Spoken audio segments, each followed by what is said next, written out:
کائنات 3 زمانوں پر قائم ہے۔ ان 3 زمانوں کے بارے میں مرشد کریم قلندر بابا کا ارشاد ہے کہ یہ 3 زمانے زمان حقیقی، زمان متواتر اور زمان غیر متواتر ہیں۔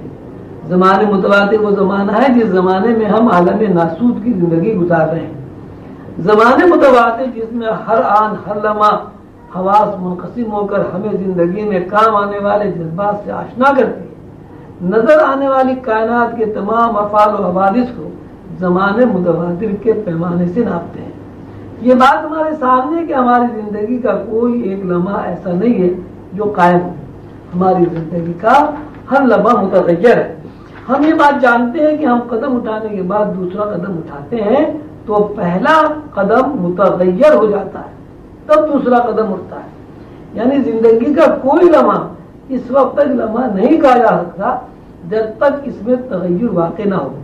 بالفاظ دیگر ہم ہر لمحے میں کائناتی تغیر کا نام دے سکتے ہیں۔ جب یہ تسلیم کر لیا گیا کہ کائنات کا ہر لمحہ متغیر ہے تو لامحالہ یہ بات تسلیم کرنا پڑے گی کہ کائنات کا ہر لمحہ اور ہر لمحے کے واردات و حوادث الگ الگ ہیں۔ ساتھ ہی یہ بات تسلیم کرنا پڑے گی جب ہر لمحے کی واردات اور زندگی کے حوادث اور زندگی کے تمام افعال و حرکات جدا جدا ہیں تو ہر حادثہ، ہر واردات اور ہر کیفیت کے درمیان ایک فاصلہ ہے۔ ہم جب ایک قدم سے دوسرا قدم اٹھاتے ہیں تو دراصل ایک قدم کا دوسرے قدم پہ جانا ایک تغیر ہے، اور ایک قدم کے بعد دوسرا قدم فاصلہ ہے۔ فاصلہ زمانے غیر متواتر ہے۔ اب ہمارے سامنے 2 زمانے ہیں، ایک زمانے متواتر اور ایک زمانے غیر متواتر۔ ہم زمانے متواتر اور زمانے غیر متواتر کا تذکرہ کرتے ہیں تو اللہ کے ارشاد کے مطابق آدم اور اس کے اندر روح کا تذکرہ ہے۔ اللہ تعالیٰ فرماتے ہیں میں نے آدم کے پتلے میں اپنی روح پھونکی اور اسے علم اشیاء عطا کیا۔ آدم کی تخلیق کے پیش نظر ہمیں 2 ایجنسیوں کا علم ہوا، ایک ایجنسی روح اور دوسری ایجنسی علم اشیاء۔ روح اور علم اشیاء جس بنیاد پر سفر کر رہی ہے اس کو عالم فطرت کہا گیا ہے۔ اسی عالم فطرت کو قرآن پاک کی زبان میں عالم شہادت کہا گیا ہے۔ روح الہی کے بالمقابل روحانی دنیا یعنی زمان غیر متواتر ہے۔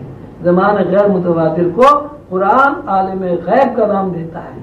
اس سے پہلے شعور اور لاشعور کے ضمن میں کافی تفصیلی بحث کی جا چکی ہے، اور شعور اور لاشعور کے ضمن میں یہ بات بتائی جا چکی ہے کہ انسان نور اور نسمے سے مرکب ہے، یعنی نور اور نسمے سے انسانی ہستی بنی ہوئی ہے، اور یہ نور اور نسمہ ذہن کے غیر شعوری اور شعوری پیمانے ہیں۔ انسانی ذہن کا جب تجزیہ کیا جاتا ہے تو 3 سطح زیر بحث آتی ہے، اور ہر سطح کے 2 رخ ہیں۔ پہلی سطح کے 2 رخ ورائے وہم اور وہم ہیں، دوسری سطح کے 2 رخ احساس اور مشاہدہ ہیں۔ ذہن کی ایک سطح ورائے وہم یعنی روح کے بالمقابل عالم غیب واقع ہے۔ عالم غیب کو جاننے سمجھنے کے لیے روح کو سمجھنا ضروری ہے، اس لیے کہ عالم غیب کا انشراح روح میں ہوتا ہے۔ روح سے مراد لاشعور ہے، یعنی اگر عالم غیب کو جاننا چاہیں، مشاہدہ کرنا چاہیں تو ضروری ہے کہ شعور کی دنیا سے نکل کر لاشعور کی دنیا میں داخل ہو، کیونکہ شعوری دنیا میں غیب سے آشنا ہونا ممکن نہیں ہے۔ عالم غیب عالم ماورائے کائنات پر مشتمل ہے۔ عالم ماورائے کائنات اور باطنی کائنات زمان حقیقی ہے، جس کو مرشد کریم قلندر بابا اولیاء رحمت اللہ علیہ نے ٹائم لیسنس کا نام دیا ہے، یعنی ایسی دنیا جہاں ٹائم کی گرفت ٹوٹ جاتی ہے۔ ٹائم کی گرفت ٹوٹنے سے اس عالم میں خد و خال حذف ہو جاتے ہیں۔ زمان غیر متواتر کو نان سیریل ٹائم کا نام دیا گیا ہے۔ زمان حقیقی علم الہی ہے جس کو غیب الغیب کہتے ہیں۔ زمان غیر متواتر فرشتوں کی دنیا ہے جس کو اصطلاح میں غیب کہا گیا ہے۔ شعوری دنیا سے ہٹ کر یا زمان متواتر سے نکل کر بندہ لاشعوری دنیا یا زمان غیر متواتر میں داخل ہو جاتا ہے تو اس پر غیب منتشر ہو جاتا ہے اور فرشتوں کی دنیا سامنے آ جاتی ہے۔ جس طرح آدمی شعوری دنیا میں رہ کر شعوری دنیا کا مشاہدہ کرتا ہے، اسی طرح سالک شعور سے نکل کر لاشعور میں داخل ہو کر فرشتوں کو دیکھتا ہے۔ اب صورتحال بنی کہ دو ایجنسیاں ایسی ہیں جو شعور کے بالمقابل موجود ہیں. ایک ایجنسی کا نام غیب الغیب ہے اور دوسری ایجنسی کا نام غیب، اور یہ دونوں ایجنسیاں لاشعور کے مقابل واقع ہیں. غیب الغیب نور مفرد ہے اور غیب نور مرکب ہے. غیب الغیب نور مفرد اور غیب نور مرکب کی تشریح میں یہ سمجھنا ضروری ہے کہ انسانی ذہن کی 3 سطح کے 2 رخ ہیں. ان دو رخوں کے الگ الگ نام نسمہ مرکب، نسمہ مفرد، نسمہ مطلق، نور مفرد، نور مرکب اور نور مطلق ہے. نسمہ مرکب زمان متواتر شعوری دنیا ہے. نسمہ مفرد زمان غیر متواتر لاشعوری دنیا اور جنات کی دنیا ہے. نسمہ مطلق لاشعوری دنیا، غیب کی دنیا، زمان غیر متواتر فرشتوں کی دنیا ہے. نور مرکب لاشعوری دنیا، غیب کی دنیا، زمان غیر متواتر سماوات اور ملائکہ سماوی کی دنیا ہے جس میں دوزخ بھی شامل ہے. نور مفرد